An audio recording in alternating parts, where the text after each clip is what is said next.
할렐루야. 아멘. 사랑하는 성도님들, 우리가 마가복음 말씀 묵상하면서 예수님께서 가버나움에서부터 사역을 시작하셔서 갈릴리 지방 막 돌아다니시고요. 그리고 이방인들이 사는 지역까지도 건너가셨다가 오늘 본문을 보면은 이제 예수님께서 제자들을 데리고 또 다른 곳으로 이동하십니다. 네. 이 지도를 보시면 여러분들께서 어떻게 이 글씨가 잘 보이는지 모르겠는데 어쨌든 지금 저 파란색으로 나와 있는 것이 갈릴리 바다예요. 그리고 저 그레이 색깔 박스가 있는 곳이 가버나움 쪽입니다. 그쪽에서 제자들을 부르시고 그리고 점선으로 막 표시된 곳이 갈릴리 지방 다니시면서 예수님께서 수많은 사역을 그 가운데 하신 거예요. 네. 그리고 나서 예수님께서 제자들을 데리고 빌립보에 가십니다. 제자들을 데리고 어디로 가시냐면은 가이사랴 빌립보에 제자들을 데리고 가십니다. 거기로 이동하셔서 제자들에게 성경에서 너무나 유명한 질문 두 가지를 제자들에게 던지는 거예요. 첫 번째가 사람들이 나를 누구라 하느냐. 사람들이 나를 누구라 하느냐. 두 번째는 예수님께서 너희는 나를 누구라 하느냐. 이것은 여러분 성경에서 너무나 유명한 질문 아닙니까? 그리고 이 질문에 대해서 예수님의 수제자 누굽니까? 베드로가 뭐라고 대답했죠? 주는 그리스도시요 살아계신 하나님의 아들이시니이다. 아멘. 100점짜리 대답을 베드로가 예수님 앞에 했습니다. 사실 이 신앙 고백은 예수님을 믿고 신앙생활을 하는 우리 모두의 고백이 되어야 될 줄 믿습니다.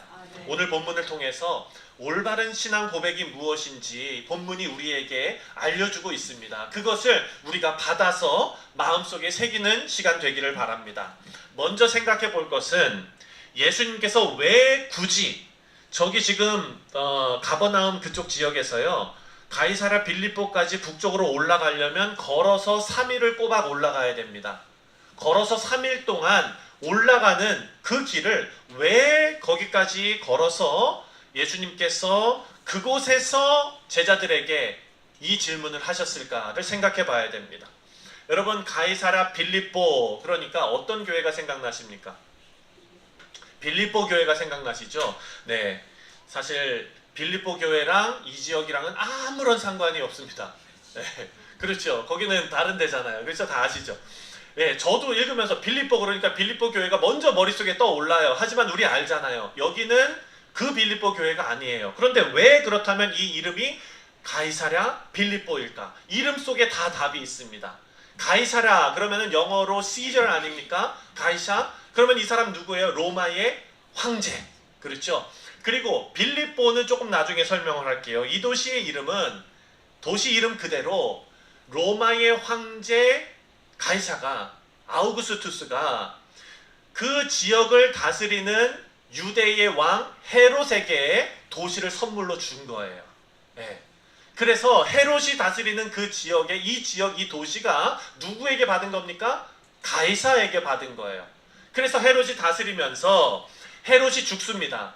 죽고 나서 그 아들 빌립이 계속해서 다스리는데 여러분 그 시대적 배경을 아시죠? 로마는 제국이었어요. 그래서 그때 당시에는 유대의 왕을 세워가지고 너는 내 말만 들어.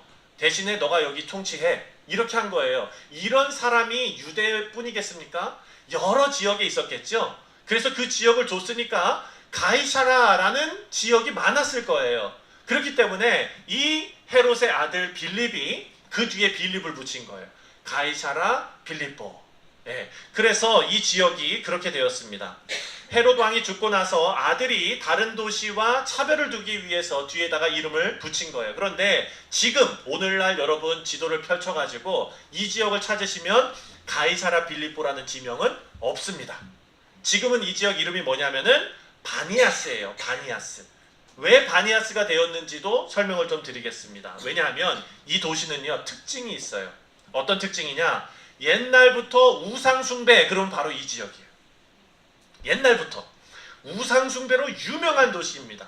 그래서 여기에 오늘날도 가보면 어떤 신전이 있냐면 판신전이 있어요. 판신을 섬기는 거예요. PAN. 판신을 섬겨요. 근데 여러분 P를 발음을 누가 잘 못하냐면 우리 한국 사람도 조금 힘들지만 아랍 사람들이 피 발음을 잘 못해요. 그래가지고 피가 비가 됐어요. 바니아스가 돼버렸어요. 네. 그래서 그 바니아스의 이름이 판신, 우상, 판신전 때문에 그렇게 된 거거든요. 그렇기 때문에 이 지역의 우상 숭배가 얼마나 심했는지 우리가 알 수 있겠죠. 판신전은 그 지역에 로마 황제를 위해서 신전을 세우고 또 판신을 위해서 신전을 세우고 또 거기 보면은 염소 신전도 있었습니다. 그 지역에 가면은 이게 이제 그림으로 이렇게 그려져 있어요. 그때 당시에 이랬을 것이다. 그래서 왼쪽으로 보이는 것이 여러분 왼쪽이죠. 여러분 왼쪽, 왼쪽으로 보이는 것이 판신전이고요. 가운데가 아우구스투스를 위한 신전이고요. 오른쪽이 염소 신전이래요. Dancing Goats. 네, Dancing Goats. 왜 염소가 거기 있었을까? 여러분 한번 상상을 해보세요. 왜 있었을까요? 왜 염소가 춤을 추었을까요? 그렇죠. 재물이잖아요. 그래서 요거를 조금 확대해 보면은 저렇게 앞에 3마리 염소가 막 춤을 추고 있어요. 저렇게 밑에서 막 그 음악을 연주하고 소리를 지르고 그리고 염소를 데려가 가지고 제물로 드리겠죠. 그런 일들이 그 가운데서 계속 벌어졌습니다. 그리고 지금도 거기에 가보면은 이런 그 신전 터가 남아 있습니다. 그렇다면 우리가 가질 수 있는 이 질문은 뭐냐면 그리고 여러분 아까도 말씀드렸듯이 여기는 예수님 시대에만 우상숭배가 있었던 것이 아니라 가나안 시대에서부터 바알신을 섬기던 곳이 바로 이곳이었다는 거예요. 어마어마한 그 우상숭배의 소굴이었습니다.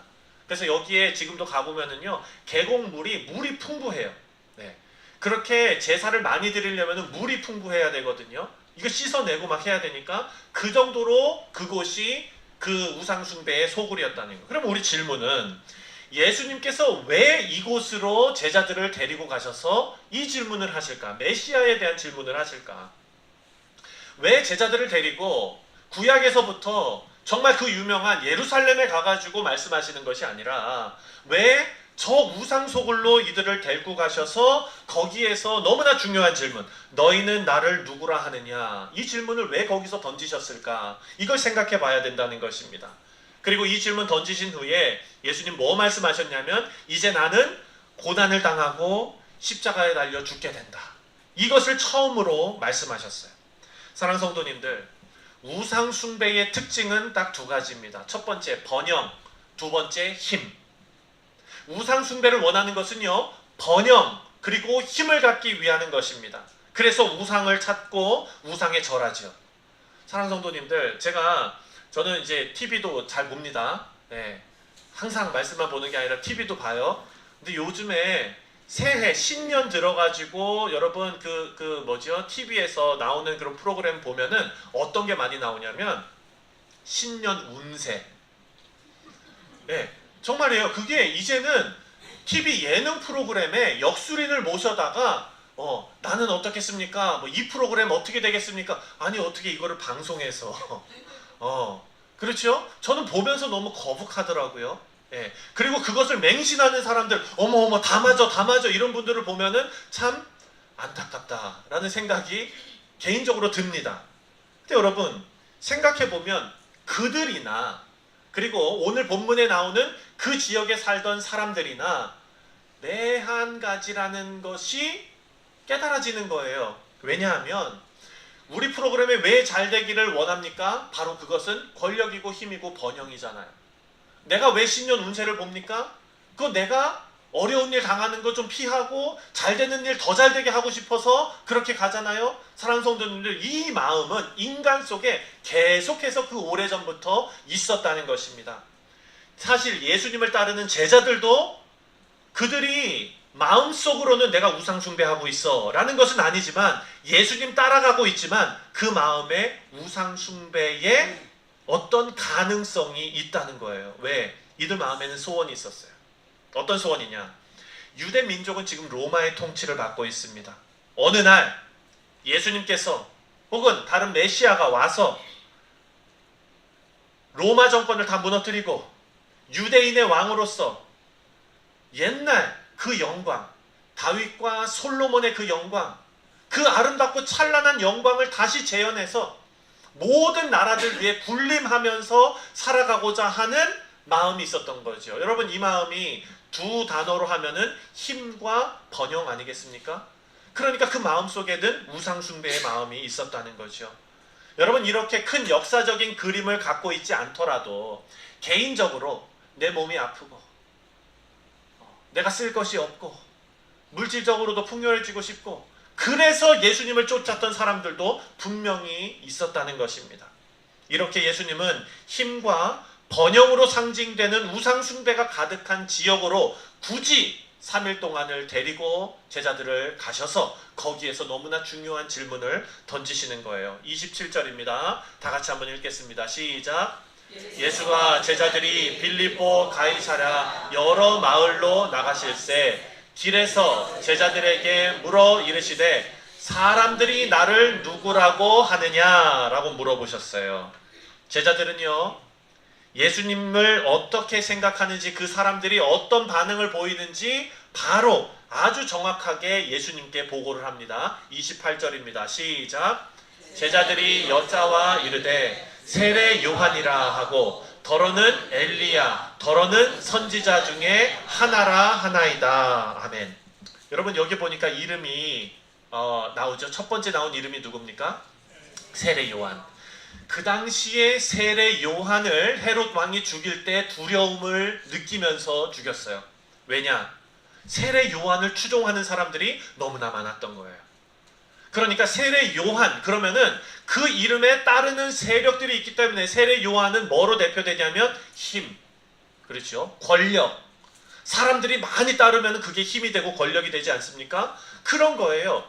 그리고 엘리야, 선지자. 여러분, 여기에서 말하는 선지자는요, 우리가 가지고 있는 선지자의 이미지와는 조금 다릅니다.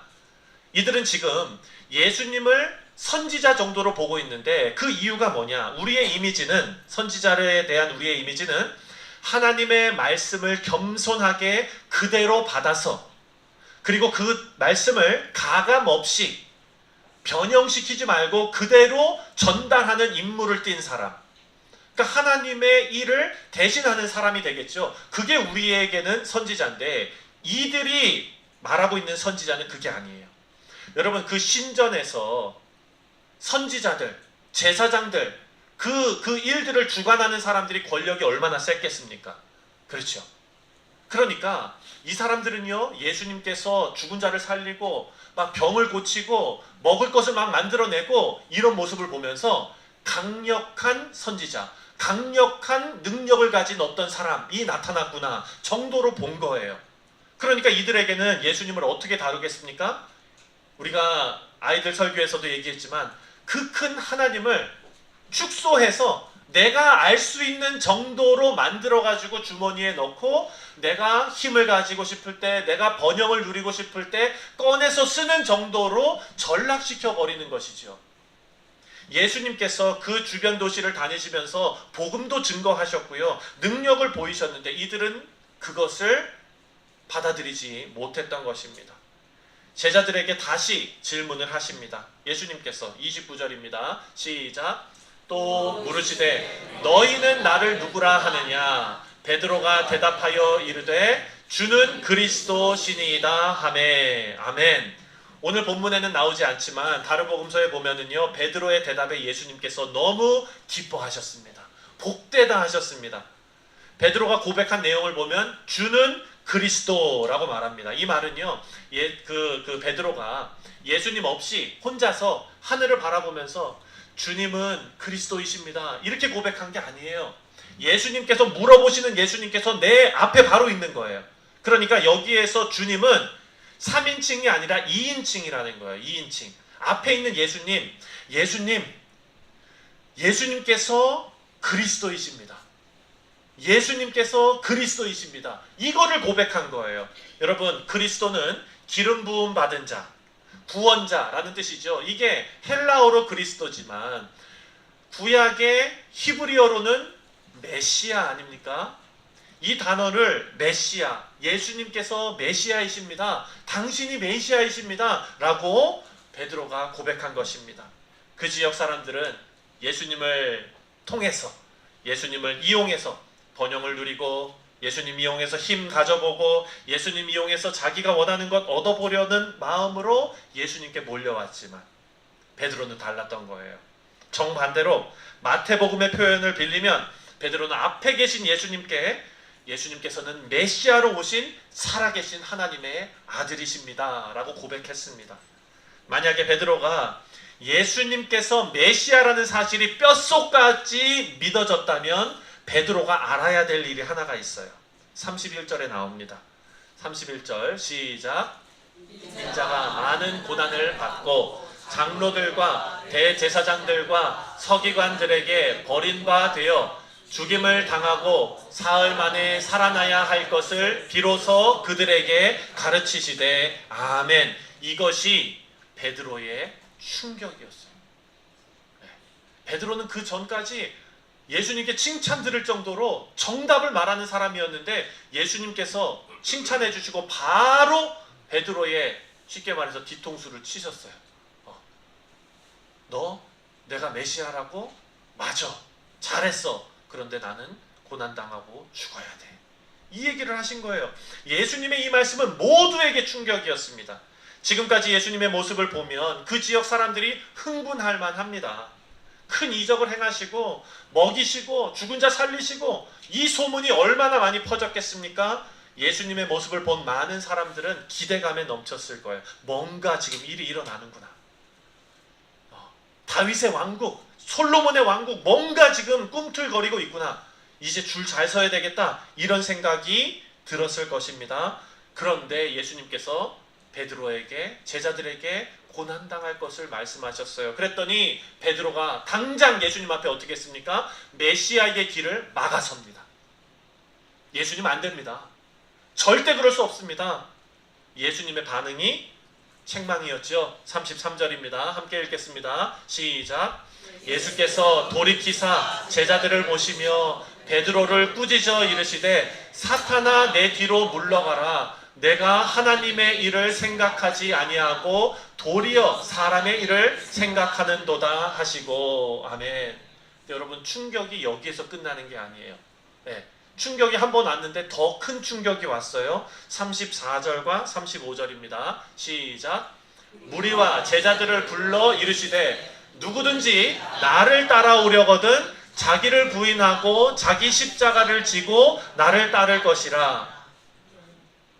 자, 다시 시작. 누구든지 자기 목숨을 구원하고자 하면 잃을 것이요 누구든지 나와 목숨을 위하여 자기 목숨을 잃으면 구원하리라. 아멘. 여러분 다 아멘 하셨어요? 예.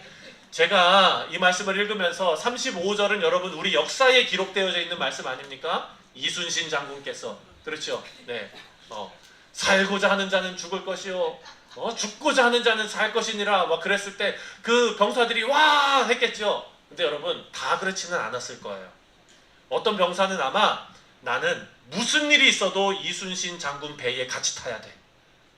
왜냐? 그 배에 타면 살 것 같아. 그런 사람이 있었겠죠. 예. 그래서 장군님 저는 장군님께 충성을 다하겠습니다. 근데 속마음은 뭐예요? 내가 살고 싶어서. 예. 장군님 배가 설마 장군님이 돌아가실까? 그러고서 딱 들어갔는데 35절 말씀을 하는 거예요. 죽고자 하는 자는 살고 살고자 하는 자는 죽는다. 나는 여기서 죽을 거다.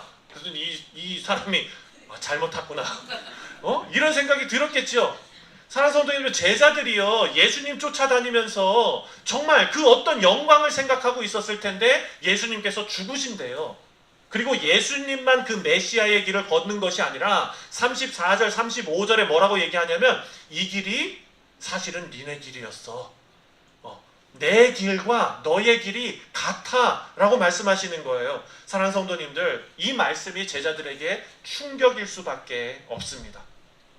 그때 당시 예수님을 따르던 사람들, 메시아의 길, 고난의 길은 예수님만 걸으면 되는 길이 아니라 그들도 걸어야 되는 길이었다는 거예요. 그리고 또 한 가지, 오늘 이 자리에 하나님 앞에 예배드리러 나오신 우리 사랑하는 성도님들과 제가 걸어야 할 길도 바로 이 길이라는 것입니다. 물론 우리가 메시아 예수님과 같이 죄사함의 능력이 있는 사람들이 아닙니다. 그것은 예수님만 하시면 돼요. 하지만 제자들과 우리는 완전히 새로운 그림을 그리도록 요청받고 있습니다. 예수님께서 하나님의 뜻과 목적에 자기 자신을 철저하게 복종시키신 것처럼 우리도 그렇게 하라고 하시는 거예요. 38절입니다. 시작. 누구든지 이 음란하고 죄 많은 세대에서 나와 내 말을 부끄러워하면 인자도 아버지의 영광으로 거룩한 천사들과 함께 올 때에 그 사람을 부끄러워하리라. 아멘. 아멘. 우리에게요, 생각의 전환을 가져오라 라는 것입니다. 사랑하는 성도님들, 우리 자녀들에게도 같은 메시지를 전한 것입니다. 하나님을 우리가 원하는 틀에 가두어서 우리가 원하는 결과를 얻어내려는 것이 아니라 그것은 우상 숭배를 했던 사람들의 마음이죠. 하나님을 어떤 신들의 하나 정도로 여기면서 내가 원하는 것 얻어내려고 하는 거겠죠. 그것에는 메시아라는 고백이 없습니다. 예수님은 메시아다라는 고백이 거기에는 없습니다. 우리가 예수님과 함께 기대하는 영생과 권능으로 임하는 하나님의 나라는 베드로처럼 예수님의 메시아 길을 막는 것이 아니라 예수님이 걸어가신 메시아의 길을 같이 걸어가는 거라는 것입니다. 이것이 오히려 메시아의 죽음의 길에 동참하여 얻어지는 것이라는 것을 38절에 예수님께서 제자들에게 그리고 우리에게 가르쳐 주십니다. 이제 여러분 곧 고난주간이 옵니다. 그리고 부활절을 맞게 됩니다. 제가 공부하고 사역했던 필리핀에서는요, 이 고난주간을 지날 때에 어떤 일들이 벌어지냐면 주님의 고난에 동참해야 된다는 거예요. 그래서 실제로 사람을 십자가에 못 박습니다. 그 나무 십자가를 크게 만들어서 거기에 실제로 사람을 못을 박고 가시 면류관도 씌워서 피가 철철 흐르게 하는 그것을 차에다 싣고 온 거리를 돌아다닙니다. 그것을 그 도시의 모든 방송사가 쫓아다니면서 그 일을 합니다. 그리고 사람들은 그 행렬을 다 쫓아가요. 산에 올라가서 그 사람을, 그 십자가를 산에다 매답니다. 물론 죽이지는 않아요. 죽지는 않아요. 그렇지만 실제로 못을 박습니다. 사랑하는 성도님들, 예수님의 고난에 참여하는 것, 메시아의 길에 참여하는 것이 그런 고난에 참여하는 것이 아닙니다. 그렇지요? 예수님께서 왜 3일 동안 걸어서 우상 숭배가 가득한 곳으로 가셔서 이 메시아의 길을 설명하셨어야 했느냐? 우리의 답은 거기에 있는 것입니다. 우리 안에는요, 누구나, 인간이라면 누구나 내 안에 메시아의 길과 번영의 길이 계속해서 싸움을 하고 있습니다. 예수님께서는 우리에게 예수님의 고난의 길, 메시아의 길에 동참하라 라고 말씀하시는 것은 내 안에 어떤 모습으로든 우상 숭배의 모습이 있다면 그것을 잘라내라는 것이겠죠. 우리가 이렇게 하나님을 예배하며 이 자리에 앉아 있지만 이 교회 안에서도 우상 숭배의 잔재가 남아 있을 수 있습니다. 목사가 아무리 목회를 하지만 이 목회 가운데서도 우상 숭배의 모습이 나타날 수 있다는 거예요. 그래서 우리는 각성해야 한다는 것입니다. 계속해서 나를 잘라내고 나의 번영의 길, 나의 힘, 나의 욕망, 나의 모든 것을 잘라내는 것이 바로 메시아의 길에 동참하는 것 아니겠습니까? 사랑하는 성도님들, 우리 뉴욕 성실 장로교회가 계속해서 나를 덜어내고 주님으로 채우시는 은혜가 있으시기를 주님의 이름으로 축원드립니다. 이제 이 말씀에서 예수님께서는 계속해서 제자들을 데리고 다니시면서 끊임없이 가르치시고 반복해서 교육하시고 제자들이 고침받을 수 있도록 생각이 변화될 수 있도록 가르치십니다. 그런데 여러분, 그 가르침이 오늘 2024년도까지 계속 이어지고 있는 거예요. 우리에게도 오늘 이 말씀을 통하여 가르쳐 주십니다. 말씀을 전하는 저에게도 가르쳐 주시고 말씀을 듣는 우리 모두에게 가르쳐 주십니다. 메시아의 길을 가로막지 말고 그 메시아의 길을, 고난의 길을, 낮아지는 길을, 순종하는 길을, 복종하는 길을 기꺼이 걸어가는 믿음의 백성들 되시기를 주님의 이름으로 축원드립니다. 기도하겠습니다.